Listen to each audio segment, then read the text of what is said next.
Bonjour à tous et bienvenue dans la semaine de l'écho sur France 24. Alstom, le site de Belfort, peut-il être sauvé? François Hollande veut maintenir ses activités ferroviaires. L'avenir de ces usines est devenu une affaire politique depuis l'annonce par le groupe de la suppression de 400 postes d'ici à 2018. Syndicats et direction sont en discussion avec le gouvernement. Quelle est la marge de manœuvre de l'État? Premier sommet européen depuis le Brexit. Les 27 pays de l'Union européenne sont réunis à Bratislava, en Slovaquie. Jean-Claude Juncker, président de la Commission, veut lancer une série de projets concrets dans la sécurité, la défense, l'investissement et le numérique. Avec quels moyens? Comment sauver l'Europe à l'heure de l'affrontement entre tenants de l'austérité budgétaire et partisans de la relance? Enfin, EDF va construire 2 réacteurs EPR à Hinkley Point, dans le sud-ouest de l'Angleterre. Londres a donné son feu vert, un projet pharaonique qui nécessite 21 milliards d'euros d'investissement. Un pari risqué pour l'électricien français. Et voilà, on en parle avec mes invités. Nicolas Bouzou est avec moi, bonjour. Économiste, président de Asterès, auteur de L'innovation sauvera le monde, philosophie pour une planète pacifique, durable et prospère. Et c'est chez Plomb. Raquel Garrido, bonjour, avocate, membre du Parti de gauche, auteur du Guide citoyen de la 6e République, et c'est chez Fayard. Pierre Briançon, bonjour, journaliste et chef de bureau de Politico. Alors, comment sauver le site d'Alstom à Belfort? Eh bien, c'est l'ambition du gouvernement. L'avenir de ces usines est devenu une affaire politique. Vous le savez, depuis l'annonce par la direction de la suppression de 400 postes d'ici à 2018. Quelle est la marge de manœuvre de l'État? Que peut-on attendre des parties prenantes? Quelques réactions et on en débat ensuite. Mais je l'assure ici, tout sera fait pour que le site de Belfort puisse être pérennisé. Pérennisé, ça veut dire pour de nombreuses années. De multiples preuves sont aujourd'hui rendus publics, montrant que l'ensemble des plus hautes autorités de l'État, président de la République, Premier ministre, ministre de l'économie, mon successeur, étaient parfaitement informés de la situation de Belfort. Mais quand on est actionnaire principal d'Alstom, on ne peut pas feindre de découvrir qu'on va fermer le site de Belfort. Voilà. C'est quand même plusieurs familles qui sont sur le carreau, quoi. Moi j'ai toujours été confiante, donc je reste confiante. On fera tout pour sauver notre site, c'est primordial. Raquel Garrido, alors vous êtes favorable à la nationalisation du site, j'imagine, puisque Jean-Luc Mélenchon l'affirme également. En quoi est-ce qu'une nationalisation du site peut-il relancer la compétitivité du site? D'abord, la nationalisation, elle a une vertu, c'est la définanciarisation. Parce que derrière ce jeu politique des apparences sur le blame game, c'est-à-dire à qui c'est la faute, le démantèlement d'Alstom, il y a en fait aujourd'hui une opération financière. Vous vous rappelez que l'État a pris une option pour acheter les parts de Bouygues dans Alstom. 20%, oui. Voilà. Que Bouygues souhaite les vendre, ses actions, à 35 €. Que l'État considère que c'est trop cher. Et dans l'accord donc, de février 2016 de prise d'option, il y a la possibilité pour l'État, une fenêtre de 8 jours au bout de 20 mois, dans lesquels ils peuvent l'acheter au prix du marché. Or, donc il faudrait nationaliser pour définanciariser, parce qu'aujourd'hui, il y a un coup de poker, un coup de casino de la part de Bouygues pour faire monter l'action. Et c'est pour ça que, fidèlement à des techniques financières, on annonce des fermetures. Comme en plus emblématique, c'est le fleuron du TGV quand même. Donc ça pourrait sauver le site pour vous, une nationalisation? Oui, et en plus parce qu'on en a besoin pour la transition énergétique, pour la réorganisation du transport dans une logique de protection de l'écosystème, etc. On a besoin.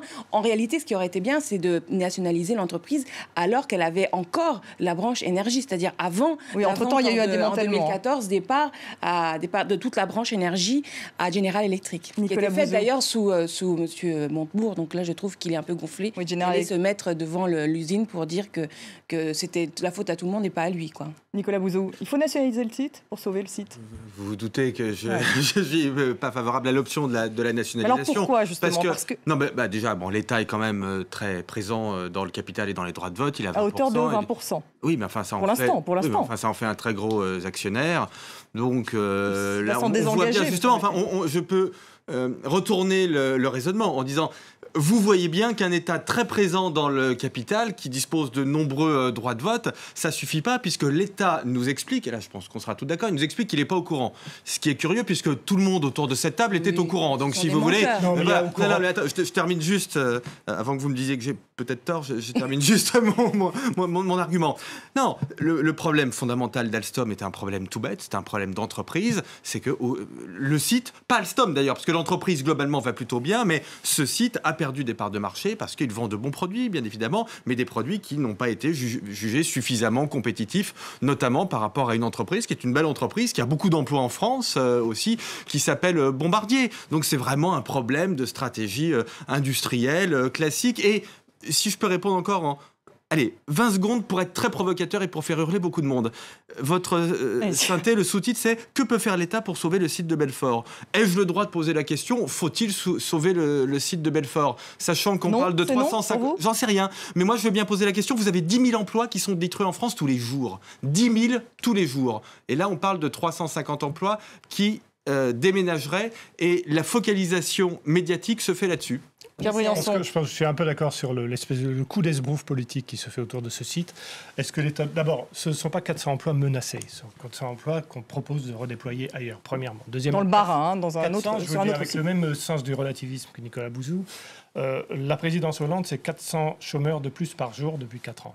Donc on relativise cette espèce de... Les licenciements c'est dur de relativiser avec des chiffres... C'est extrêmement mineur. Non, c'est plus dur à entendre pour les gens à qui on annonce au dernier moment qu'on va les relocaliser. Je suis d'accord avec vous. Cela dit, ce n'est qu'une opération politique. La nationalisation, pas plus que l'action de l'État, ne vont pas faire revenir les trains à Belfort. C'est-à-dire que si vous nationalisez, vous n'aurez pas plus de commandes. Mais le marché domestique n'est plus là. Il n'y a plus beaucoup besoin. Donc on va s'orienter vers une solution où l'État va... Soit l'État consacre, dépense de l'argent qu'il n'a pas sur ce site, soit il force la RATP et la SNCF à commander des trains dont ils n'ont pas besoin.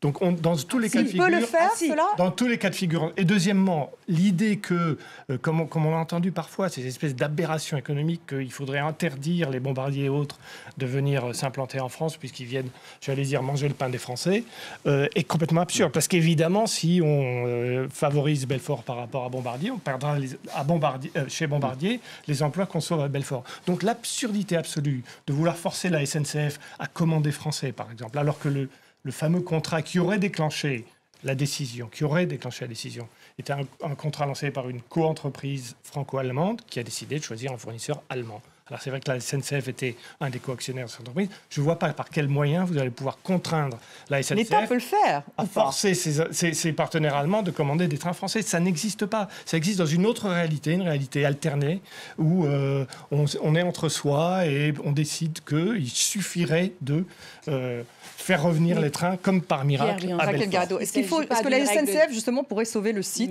Mais bien sûr. Là, ce dont vous parlez, ce ne sont pas des règles divines. C'est le paquet des directives ferroviaires de l'Union européenne. C'est le principe de concurrence libre et non faussée. Ce sont des choses qui ont été faites par les hommes et qui peuvent être défaites par les hommes en vertu d'autres principes, comme la relocalisation de l'industrie, comme la sauvegarde de savoir-faire, etc. Aujourd'hui, vous avez besoin d'une entreprise comme Alstom pour organiser le changement de paradigme productif dans ce pays. C'est important, c'est stratégique. On n'a pas besoin du site de Belfort. Mais sur les solutions. On n'a pas besoin du site de Belfort. Si, ça dépend. Je suis d'accord avec vous qu'on peut toujours remettre en cause. Je ne sais pas qui est le on, mais si vous parlez moi, je me situe au point de vue de l'intérêt général français dans ce qu'il a à imaginer, à concevoir comme société qui protège l'écosystème et pas seulement l'emploi. Parce que quand vous dites, attendez. Et après, pour répondre sur la question de la SNCF et des 44 locomotives qui ont été commandées, comme vous le disiez, à l'entreprise allemande, ça, pardon, mais ça, c'est criminel. C'est criminel. Pourquoi dites-vous que c'est criminel ?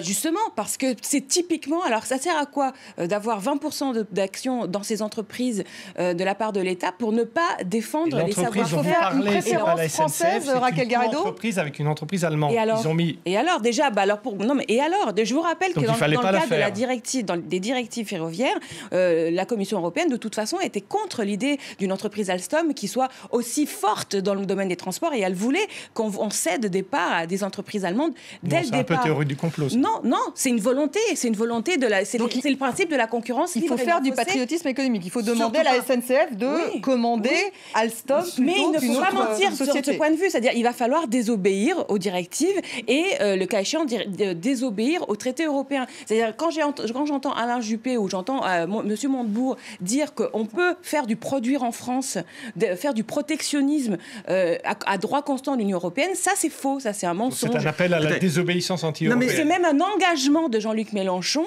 dans le cadre de sa campagne, de désobéir au traité européen, dans la mesure où c'est nécessaire pour l'intérêt général. Mais est-ce que ça va préserver ce site? Est-ce que ces emplois vont être pérennes? Non, attendez, si on fait ça, on la tue pour une raison extrêmement simple, c'est que toutes les mesures... C'est ça la grande faiblesse du protectionnisme, du Made in France, etc. C'est que toute mesure protectionniste est suivie d'une mesure de rétorsion. Toujours. Sauf dans le sens inverse. Parce que là, je vous rappelle que le contrat de 10 milliards aux États-Unis pour le TGV de Boston à Washington, celui-là, il est fait avec 95% d'embauche locale, avec des clauses d'embauche locale. Et là, pour le coup, nous, en face, on ne fait jamais rien. Mais non, parce que ça ne vous gêne pas. Si je peux terminer mon argument. Nicolas Bouzou. Mais non, mais ça ne me gêne pas. Mais ce n'est pas efficace pour les Américains. C'est pas ça qui protège. Mais non, c'est pas ça qui protège. On aura des mesures de rétorsion dans d'autres domaines si on fait ça. Juste un mot, parce que vous parlez de la transition énergétique. Moi, je suis un vrai écolo. Je suis libéral, mais je suis un vrai écolo. Oui, non, mais en 2 secondes. Le fret Alstom, c'est une entreprise qui était spécialisée dans le fret ferroviaire. En France, on a tout fait pour que le fret ferroviaire ne se développe pas. Absolument, on a des voies qui sont faites pour les voyageurs. On a laissé tomber le réseau. C'est les pouvoirs publics. C'est les pouvoirs publics. Et donc, on a tout fait. Il y a aussi des grèves à répétition. On a tout fait pour que ça ne fonctionne pas. Alors après, vous voyez, l'État actionnaire, il est lui-même très incohérent. Il nous dit, il faut du fret ferroviaire, mais par contre, surtout, on ne développe pas le fret ferroviaire. C'est vrai, on a mis le fret en concurrence dans des situations qui rendaient... Mais Raquel Garrido voulait que l'État soit plus présent. Or, on soulève des incohérences. Et justement, mais faut changer de gouvernement. C'est pas impossible. Non, mais c'est quand même à la portée de la démocratie. Votre appel à la désobéissance, excusez-moi, votre appel à la désobéissance des traités européens. Monsieur Macron qui privilégie l'écart. Non, s'il vous plaît. Il y a des choses. Encore une incohérence. Vous dites des énormités, parce que l'appel à la désobéissance des traités européens, il suffit de ne pas respecter les traités, qui est la négation de l'état de droit, quoi. En gros, ça ressemble aux arguments que Trump utilise aux États-Unis pour dire tout ce qu'on a signé, on s'en fout finalement. Et parce qu'une fois que je serai président, vous verrez, on va voir ce qu'on va voir, et je dénoncerai un certain nombre de choses. Mais j'espère que vous avez dit la même chose quand les Hollandais et les Français ont voté par référendum contre le traité constitutionnel européen. J'espère que vous avez dit la même chose concernant le respect des règles de droit, le respect des processus démocratiques, et vous avez été indigné lorsque le traité de Lisbonne a été adopté grâce au Congrès de Versailles, qui reprenait exactement le contenu du traité. En tout cas, le gouvernement s'est donné une dizaine de jours pour trouver des solutions. Tout le monde a l'air d'être autour de la table. Donc, il faudra bien trouver des solutions. Merci à tous les trois. Merci à vous. Bon courage aux salariés d'Alstom, en tout cas. On se retrouve juste après le journal pour la deuxième partie.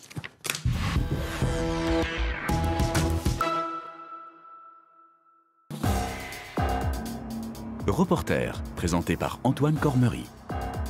L'Asie, nouvel Eldorado pour des milliers de joueurs africains. Chaque année, nombre d'entre eux arrivent en Birmanie avec l'espoir d'y trouver une vie meilleure. Si quelques-uns parviennent à lancer leur carrière, beaucoup restent sur la touche et survivent tant bien que mal, sans ressources ou trop fiers pour rentrer au pays. France 24 a suivi l'odyssée de ces jeunes joueurs africains en quête de l'Eldorado asiatique. Reporter, à voir sur France 24 et sur France24.com.